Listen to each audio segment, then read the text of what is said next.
Hi, welcome to the latest edition of the Flash Traffic of Black Man Spy. What's Flash Traffic? This is a video log that I think is very important for you to know, and it supersedes our usual Black Man Spy video podcast, which is almost an hour long. But this, I'm going to explain to you something that you really need to know. And I want to welcome all of our subscribers from Twitter, YouTube, especially Substack. So if you're not a subscriber, to get these so you can comment and be part of the community, subscribe. This week, I want to call your attention to our last podcast, our last Flash Traffic, which was about Donald Trump's last indictment on stealing top secret documents, using them, and potentially selling them. And we did a sort of version of Kiss, Marry, Kill, where we talked about whether he was going to brag, frame, or sell the documents that he stole. But Malcolm, that was last week. Isn't there something exciting going on this week? In fact, there is. This special edition is about Donald Trump's latest indictment, where he conspired to defraud the people of the United States to overthrow the government of the United States. This is a historic moment, and it has national security implications which go off the chart, which, to tell you the truth, makes the stealing the top secret document stuff small fry. This is an attack on America itself. He has been charged, arrested, and arraigned and given terms for his release by the judge in Washington, D.C. on the plot to overthrow the American government, to put in false electors, and to really just attempt to take control of America on January 6th. What's amazing about this story is how far back before January 6th it started. This plot started just after the election. Donald Trump refused to accept the terms of the election that Joe Biden had won. But Malcolm, this all sounds very, very familiar. You may, in fact, have mentioned something about it right after the election. In fact, I was on Real Time with Bill Maher on November 6th, 2 days after the election had ended, and I said that America was going to a very dark place, a political and paramilitary insurgency, because it was pretty clear Donald Trump was not going to accept the terms of this election. Little did I know the extent of the plotting, planning, and conspiracy that not only would Trump's thousands of followers who attacked the Capitol on January 6th go to, but I wrote about this in my book, They Want to Kill Americans, about the plot that had to exist in the White House between the White House, its principal supporters, and Donald Trump's henchmen in order to get those people to the Capitol, use their violent action to overthrow the government, and then to install a fake scheme where 7 different states that they wanted to win and lost would overthrow the government by putting up a slate of fake electors. An elector is a person who fills in for the Electoral College when a state wins, or when a person wins a state, and they come forward with the governor and they certify the election of the winner for that state. Donald Trump's plot, which apparently began in the middle of November, was using a crazy political conspiracy by a guy named John Eastman, was going to be that he would get the vice president of the United States, while doing his ceremonial duties on January 6th of just certifying the election, he would get the vice president to say there are inconsistencies in the election. Therefore, he calls on the state legislatures, all 7 of which favor Trump, to go back and look at the results of the election and to delay the certification of the election from January 6th to January 16th. In that time, those pro-Trump legislatures would put up a slate of fakes who were not the actual people, not the actual electors who were certifying the election. Those fakes using false documents, forging documents, would say that they are the legitimate electors. They would pass this up and would declare Donald Trump the winner of the election. It was a slick job. Now, you have to remember at that same time, especially in December, there were some really crazy plans going on around there. One of the people was a low-level, mid-level, I should say, political consultant and lawyer at the Department of Justice named Jeffrey Clark. Jeffrey Clark had been putting up and backing all of these crazy plans. And because Bill Barr, the attorney general of that time, didn't want to be involved and resigned and left government, Jeffrey Clark asked to be made the acting attorney general. And he essentially guaranteed that he would make sure that these inconsistencies would be investigated and that Donald Trump would be able to declare himself the winner, no matter what the vote was. Tie him in with an even crazier person, who was a lawyer, Sidney Powell.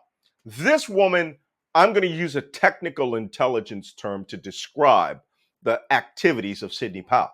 She was crazy, just straight up nuts. She claimed that this voting system company, who shall remain nameless so I don't get sued $1 billion like she was, right, had actually worked with the Venezuelan government, right, with the dead president of Venezuela, Hugo Chavez, who had been dead over a decade, had secretly manipulated all the voting machine electronics and had flipped almost 1 million or 10 million votes for Donald Trump to Joe Biden. And that's why Joe Biden won by almost 10 million votes. And apparently, Hugo Chavez did this while dead. So she accused this company and just about everybody else involved in the elections of machines that don't actually connect to the internet, of being manipulated by a dead Venezuelan dictator from a decade ago. Now, that's crazy with a capital K. Everyone in the White House believes Sidney Powell. However, the people that didn't believe Sidney Powell were the former Attorney General, the Solicitor General of the United States, his own attorney, the White House counsel, and any other lawyer who was sane. Donald Trump knew he lost the election. He knew that as soon as it happened. He didn't like it. He was talking to his family and friends, who all spoke to the special counsel, but he determined he was going to stay in power, and that would require a conspiracy. And that is how this all started.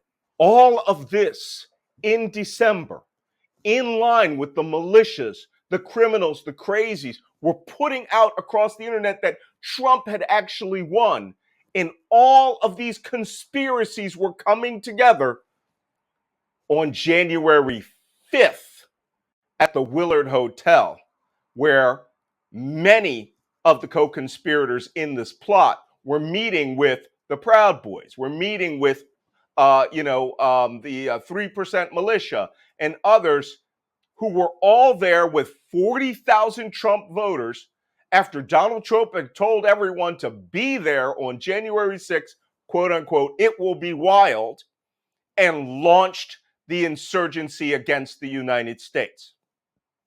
Malcolm, why isn't Donald Trump on trial for inciting sedition, rebellion, and insurrection? Well, it's said that Jack Smith, the special counsel for this investigation, wanted to get Donald Trump on something higher than those because he could prove without any doubt by flipping many of the co-conspirators and all the people who were in the room and having all the documents, including contemporaneous notes from Mike Pence, the vice president of the United States, that Donald Trump, with his co-conspirators, drafted this conspiracy to overthrow the government of the United States using those rioters and the crazy plan to steal the ballots from 7 states and make those electors flip to Donald Trump. That is the story as it exists. So, We are in a very unique position in American history. I can't even understand the depth of it, so I will go to experts. Neil Katyal, the former Solicitor General, who has argued before the Supreme Court many times, MSNBC contributor who speaks on matters of the Supreme Court, actually said this, in fact, may be the single most important trial in American history. And he seemed to think that it was bigger than many of the Supreme Court cases that came up in American history, including one which determined that African Americans like myself had no rights because they were the equivalent of a chair. So if it's that big, if these experts are saying the trial of Donald Trump will determine whether America becomes a dictatorship, if he wins this next election, or if it stands as a democracy, a republic, as Benjamin Franklin said, if you can keep it. This is where we are. This is the greatest challenge to the United States. Forget about the top secret documents. He stole those while he was president of the United States and then took them after he was a common citizen, and he's going to be brought to trial for that. But to overthrow the government of the United States. But whoa, Malcolm. I've been listening to Fox News and other people on the street. They say Donald Trump had a right to freedom of speech to say, I think the election was stolen. Yes, he does have that right. I fought for that right. My family has fought for that right in over 150 years in service in the armed forces of the United States. We cherish that right. He has a First Amendment right to say any stupid thing he wants. But like planning to rob a bank, your freedom of speech, where you conspire to break the law and commit crimes, does not protect you. You can have that freedom of speech all you want, but conspiracy is when you enunciate that amongst multiple people and intend to commit a crime. And here's the best part. Donald Trump didn't just conspire. Donald Trump executed this plot. There were fake electors. There were his henchmen calling states left and right. He was calling governors, attempting to overthrow the United States government. Mike Pence himself was warned, and he told Donald Trump that this wasn't going to work. And you know what Mark Meadows, the chief of staff of the president, did when he learned that Mike Pence was not going to go along with the plot? He called the Secret Service agent in charge of Mike Pence's detail and warned him Mike Pence's life was probably at risk because Donald Trump essentially made a veiled threat that people were not going to like that. Hence the Hang Mike Pence chant outside the Capitol. And hence the story of that day when I was on MSNBC and said there are probably murder cells amongst that group. These are groups of people who either by organization or have self-organized to go in there, find victims, and murder them.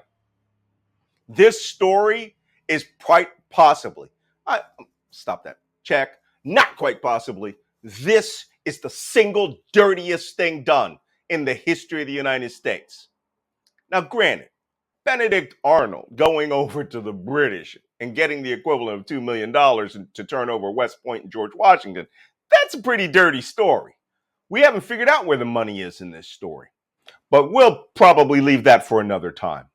But for now, we are looking at one of the greatest crimes and plots perpetrated in the history of the United States.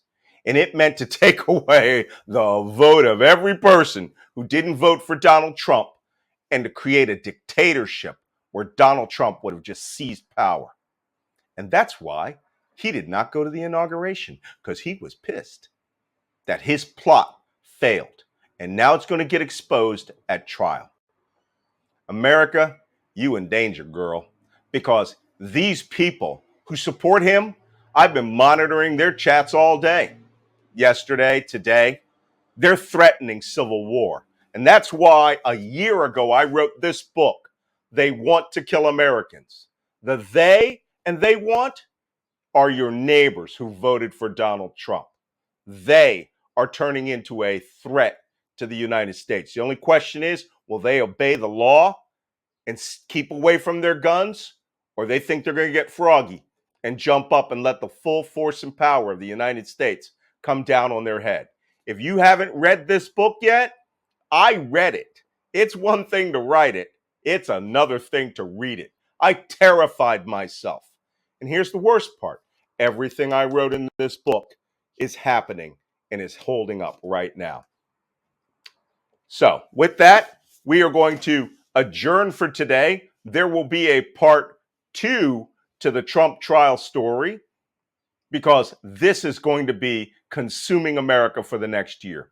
And the person who seems happiest about it happening, Donald John Trump, an arrested, accused criminal who has the right to be considered innocent until he is convicted by a jury of his peers.